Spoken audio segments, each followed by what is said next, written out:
Vamos a cosas que sabemos, y hoy en cosas que sabemos decíamos, anotábamos y señalábamos que vamos a tener al señor Ambroise Paré. Si encuentro donde... Sí. Señor Ambroise Paré, un médico que prefiguró el método científico en la medicina y en el análisis de su realidad. Volvemos en 7 minutos. Prefiero estar en lo correcto totalmente solo a estar equivocado no solo en compañía de los sabios, sino incluso de todo el resto del mundo. Así decía Ambroise Paré.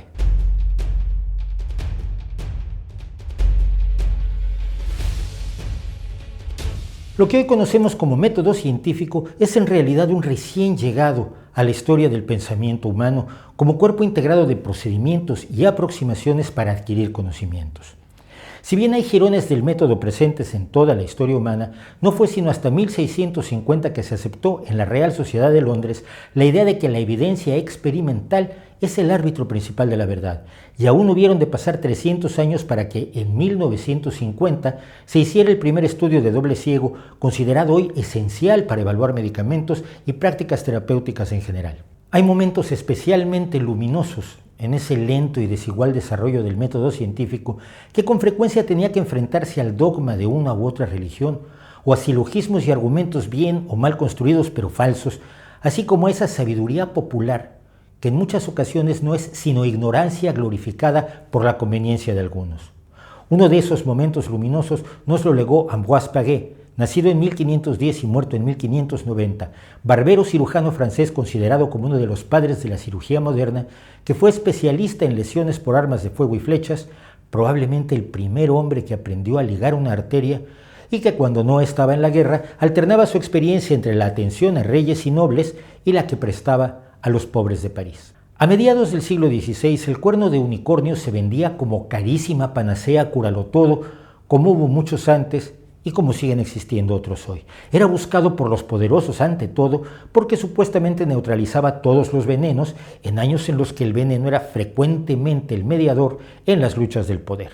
Y pese a que el unicornio no existía, numerosos médicos lo ofrecían a sus pacientes, ya sea con ánimo de engaño o bien engañados a su vez por mercaderes que sincera o chapuceramente juraban tener la potente materia prima, en realidad dientes de narval, cuernos de rinoceronte o marfil tallado. Descrito por primera vez por Ctesias y retomado por Aristóteles, el unicornio adquirió vida propia como leyenda en la Edad Media, asumiendo distintas connotaciones simbólicas, pero también se aferró a sobrevivir en las obras de historia natural. Quizá podríamos pensar el unicornio era demasiado bueno como para no ser cierto. El demoledor del mito fue Paré, que tuvo acceso a cuernos de unicornio como médico, entre otros reyes, de Enrique II de Francia y de su esposa Catalina de Medici, recordada como inventora de los tacones altos del zapato femenino y de manera menos inocua como envenenadora política en sus años tardíos. Como regalo por la boda de la pareja real, el propio Papa Clemente VII regaló al padre del rey un trozo de cuerno de unicornio. Como los ricos y famosos temen a timadores y estafadores, circulaba entre ellos una serie de pruebas que recomendaban diversos autores para comprobar la genuinidad del cuerno de unicornio antes de entregar oro a cambio de él. Por ejemplo, poner el cuerno con varios escorpiones en un recipiente y esperar 4 horas. Si los escorpiones estaban muertos o moribundos, el cuerno era legítimo. O bien poner una araña en su superficie y dibujar a su alrededor un círculo con el cuerno, o bien poner el cuerno en agua, mojar el dedo en ella y dibujar el círculo con dicha agua de unicornio. En cualquiera de los casos, la araña no cruzaba el mágico límite. Pero nadie parecía llevar a cabo tales pruebas conformes con su existencia o con testimonios de terceros de que se habían realizado con enorme éxito. Paré finalmente puso a prueba tales demostraciones con diversos trozos de cuernos de unicornio supuestamente genuinos. Sus pruebas no dieron resultado alguno. Cuando se acercaban al cuerno plantas venenosas, estas no se marchitaban y estallaban. Cuando se remojaba el cuerno en agua, esta no entraba en ebullición. Cuando se ponía con escorpiones o arañas, los artrópodos no parecían impresionados.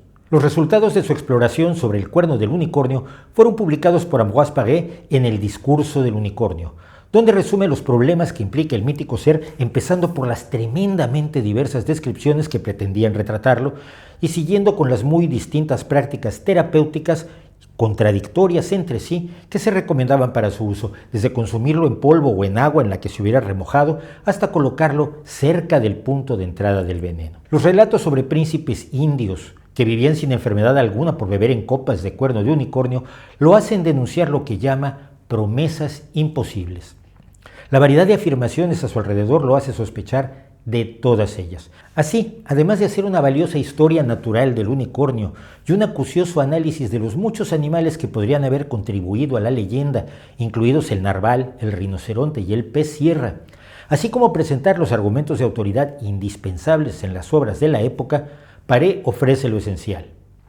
Aseguro, después de haberlo probado varias veces, no haber conocido jamás ningún efecto del cuerno pretendidamente de unicornio.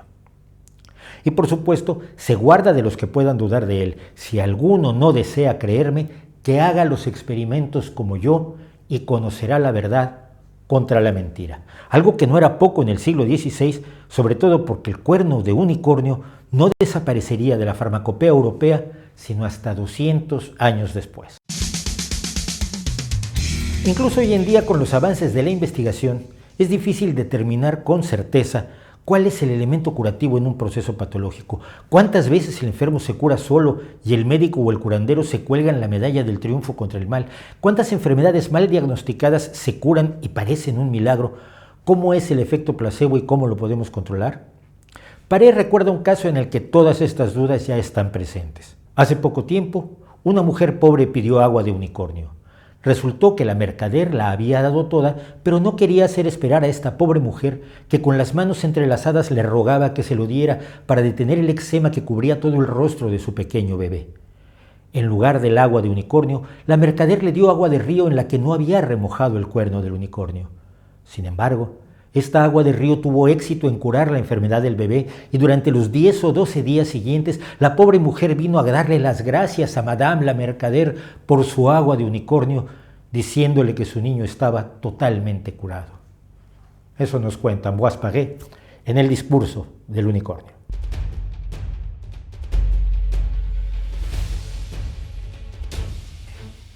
Ambroise Paré junto con Lázaro Spallanzani, dos de los señores de la antigüedad, no de la antigüedad, pero de precientíficos que sin embargo tienen la capacidad de ver más allá de las filosofías y decir, bueno, y si nos atenemos a la realidad, a ver qué pasa, igual funciona esto.